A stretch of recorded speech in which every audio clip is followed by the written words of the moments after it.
Jeg er nede og skulle kigge på nogle sko, og så møder jeg, hvad hedder du? Maria. Maria, og hun har, hvad siger du, der er i vej med dig? Det er hoften. Ja, det er hoften. Og du kan slet ikke gå, eller hvad? Det går ondt? Det går ondt, ja. Det går meget ondt. Prøv at komme tættere på, fordi så kan jeg høre, hvad der sker. Prøv at se her. Far i Jesu navn, tak for lægedom, tak fordi du helbreder og fjerner al smerte lige nu i Jesu navn. Prøv at bevæge dig igen. Prøv at bevæge dig. Ej, det gør ikke ondt. Prøv at gå frem tilbage. Prøv at komme tilbage. Ej, det er ikke det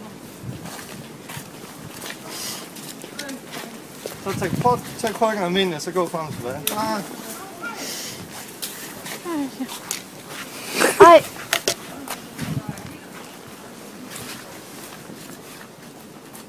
Christian har helbredt mig. Seriøst? Seriøst? Løb! Hold løb! Løb! Det må jeg ikke komme i knæ. Har du en knæ også? Hvad er det med din knæ? Jeg skal have et nyt knæ. Nå, men det kan vi også bede for. Hvad er for en knæ? Far, tak fordi du helbreder knæen. Her også tak fordi du sætter dem på plads. Hun ikke skal have en ny knæ i Jesu navn. Prøv at bevæge knæ. Ej.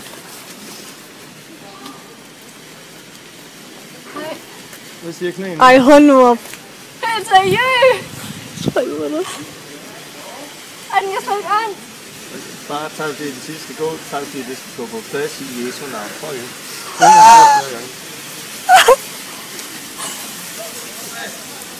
Ej, Christian. Ej, det er for sygt, det her. Det er det, vi læser i Bibelen, det her. Jeg har også et korsnap. Du har en kors? Okay. Men du har aldrig oplevet sådan noget som det her? Overhovedet aldrig nogensinde.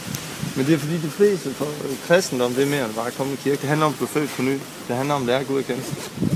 Både 5. april 95, halv 10 om aftenen, der oplevede jeg, at jeg blev født på ny og mødte Gud. Ja. Jeg oplevede simpelthen, lys kom gik ind i min krop, da jeg vendte om til Jesus. Og det ændrede bare alt. Ja. Og på grund af det, så kan jeg bede for dig lige nu. Ja. Ej, jeg ved slet ikke, hvad jeg skal sige. Hvor lang tid har jeg gået med krykker? 3 måneder. 3 år. 3 måneder, okay. Ja, jeg har ikke gået med den lang tid. Nej. Og nu gør det bare ikke ondt. Overhovedet ikke. Nej. Vi har fortsat med at snakke lidt med dem. Ha' det godt. Hej hej. Afterward, we had a conversation and others joined in when they saw what happened. Suddenly, I had a little group that I talked to about Jesus. That is what can happen when you go out to buy shoes. More on the last Reformation.